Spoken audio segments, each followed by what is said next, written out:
자식의 허물은 부모의 허물이다 라는 말이 있지요. 자식이라는 게 모두 부모 마음대로 되는 건 아니지만 자식들이 건강하고 착하게 살기를 바라는 마음은 비슷할 겁니다. 저도 아이들에게 큰 바람을 갖지 않았어요. 크게 성공하진 못해도 정직하게 자기 밥벌이 하면서 행복하게 살기를 바랬죠.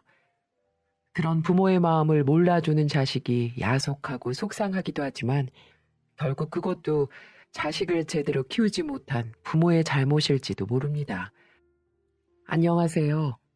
전 시장에서 생선 가게를 하고 있는 60대 평범한 아줌마인데요.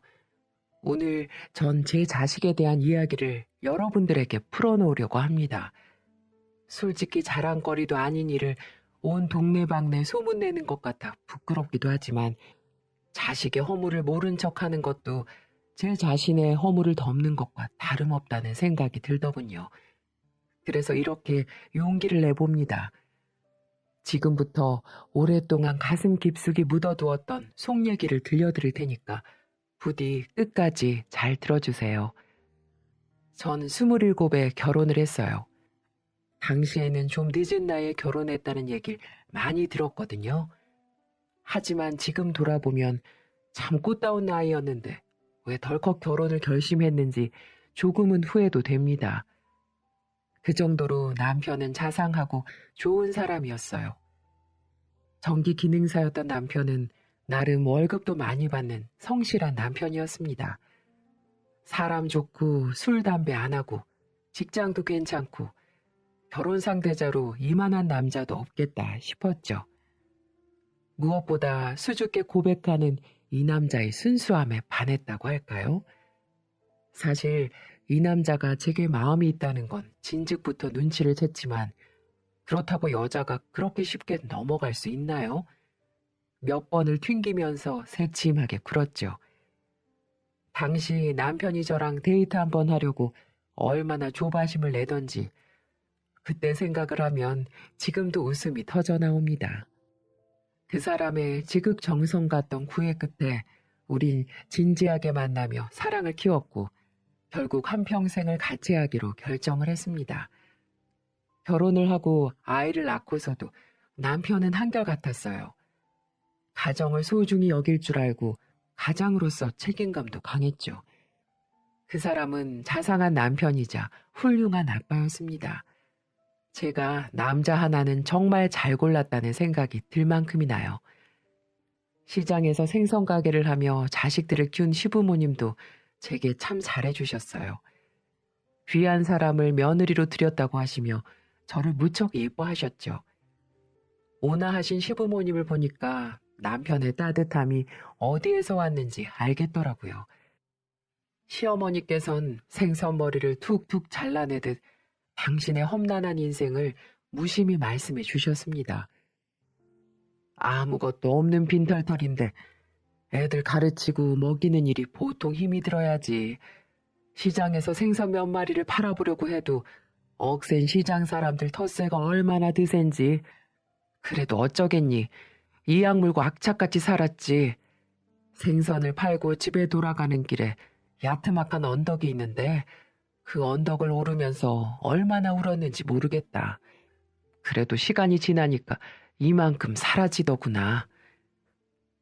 그 어려운 삶을 버티면서도 시어머니는 자식들에게 정직하고 착하게 살라고 가르치셨대요.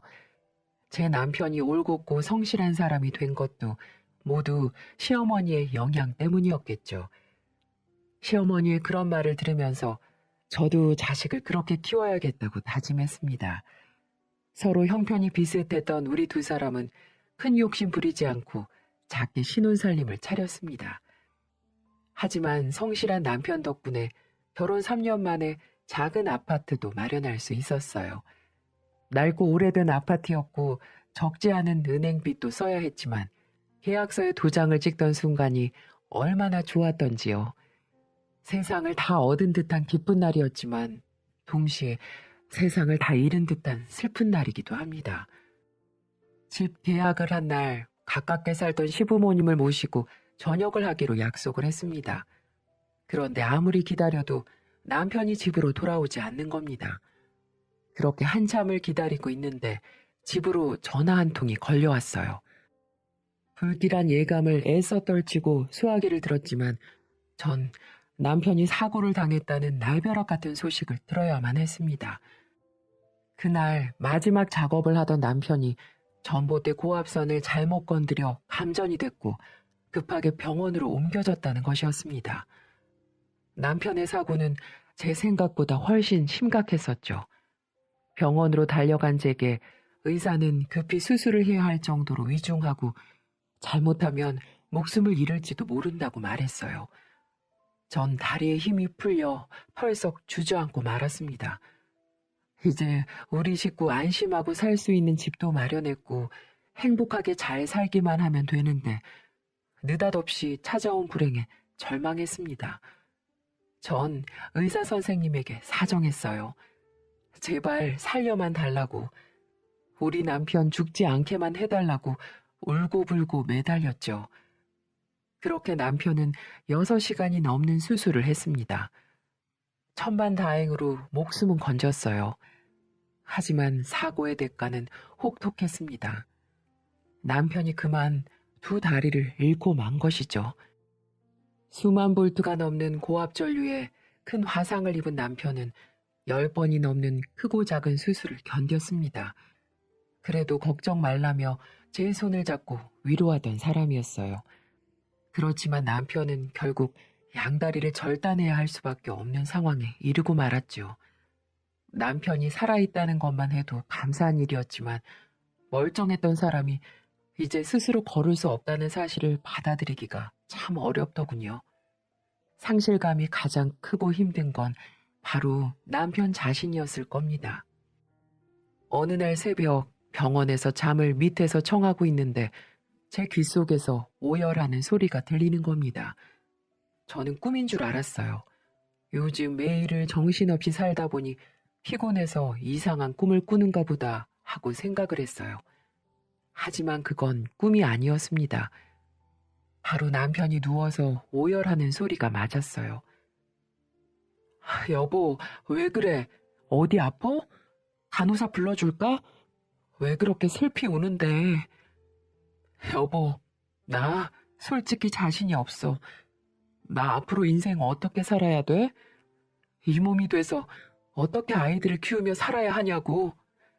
차라리 죽어버렸으면 애들 위해 보험금이라도 나오지. 왜 살아서 나를 이렇게 힘들게 하느냐 말이야.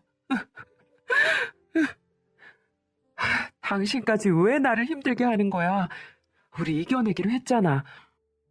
그런데 왜 이렇게 당신답지 않게 나약한 소리를 하는 거야? 다리 없어도 사는데 지장 없어. 내가 당신 2다리가 되어줄 거야. 그러니 울지 마. 당신 이러면 내가 너무 마음이 아프잖아. 전 이렇게 남편을 달래보았지만 남편의 눈물은 멈추지 않았습니다. 한동안 계속 울다가 지쳐서인지 눈가에 눈물이 맺히며 잠을 청하더군요. 그 모습을 본 제 마음은 어떻겠습니까? 정말 속이 갈기갈기 찢어지는 줄 알았어요. 한쪽 다리만이라도 내 다리를 가져갔으면, 그러면 남편이 조금 덜 힘들어할 텐데, 이런 생각이 들더군요. 건강했던 자신이 휠체어 없이는 꼼짝도 할 수 없는 신세가 됐다는 사실은 얼마나 절망적이었을까요? 감히 상상할 수도 없을 만큼 힘들고 괴로웠을 겁니다. 하지만 남편은 그 뒤로는 더 이상 나약한 소리를 하지 않았어요. 강한 사람이었습니다. 2다리를 잃은 것도 모자라 화상 후유증으로 큰 고생을 해야만 했던 그 사람은 현실을 비관하지 않고 꿋꿋하게 버텨나갔어요. 남편은 보기도실 휠체어를 혼자 타고 나가 2 손이 부르트도록 연습을 하더군요. 휠체어를 능숙하게 탈 수 있어야 그래도 사람 구실하며 살 수 있다며 배시시 웃는 겁니다. 그리고 보란듯이 휠체어를 한 몸처럼 다루더군요. 정말 제 남편이었지만 대단한 의지를 가진 남자였습니다. 저 같았으면 좌절 속에서 헤어나오지 못했을 것 같은데 남편은 달랐어요. 전 그런 남편을 보며 반성을 참 많이 했네요. 누구도 남편보다 더 힘들진 않을 텐데 절망을 하고 있는 건 남편이 아니라 오히려 제 자신이라는 사실이 참 부끄러웠습니다. 그래서 다시 놀지 않기로 다짐했죠. 가족과 가정을 끔찍이 생각하는 남편이 이렇게 제 옆에서 숨을 쉬고 말을 건넬 수 있다는 사실에 감사했습니다. 제가 남편의 다리가 되어주면 된다고 생각했죠. 그렇게 우리 두 사람은 닥쳐온 불행에 허우적대지 않고 최선을 다해서 살기로 결정했습니다. 남편은 집에서 빈둥대기 싫다며 시어머니의 생선 가게에 나가기 시작했습니다. 어머니는 그런 남편을 한사코 말렸지만 일을 돕지 못하게 하면 전단지라도 돌릴 거라며 남편이 조금도 물러서지 않는 겁니다. 장애인이 된 아들을 보는 시부모님의 마음은 얼마나 아팠겠습니까? 그런 아들이 겨울 삭풍을 맞으며 생선을 판다는 게 마음이 쓰였겠죠. 하지만 남편은 다리 없이도 생선은 팔 수 있으니까 자신한테 딱 맞는 일이라며 어머니를 향해 밝게 웃는 겁니다. 그런 남편의 의지에 우리 식구 모두가 두 손 두 발을 다 들고 말았죠. 남편은 절단 수술을 한 지 꼭 일주일 만에 휠체어를 자유자재로 다뤘고 2주 만에 생선가게에 나와 본격적으로 일을 도왔으니 의지가 얼마나 대단한 사람인지 아시겠죠? 그런 남편 덕분에 우린 그 악몽을 비교적 수월하게 떨칠 수 있었어요. 당사자가 아무렇지도 않게 행동을 하고 생각을 하니까 참담한 불행도 조금씩 받아들여지더군요. 남편은 어머니의 생선 가게를 열심히 도왔습니다.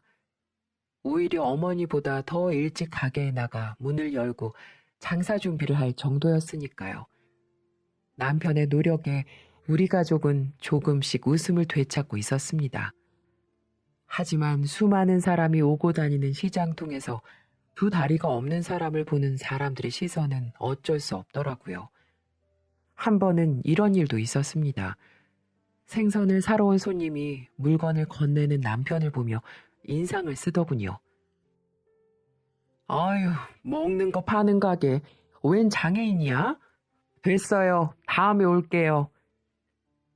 손님이 툭 던진 말에 남편의 얼굴은 새하얗게 질렸고 격분한 시어머니는 손님에게 소금을 왕창 뿌리면서 고래고래 소리를 질렀죠.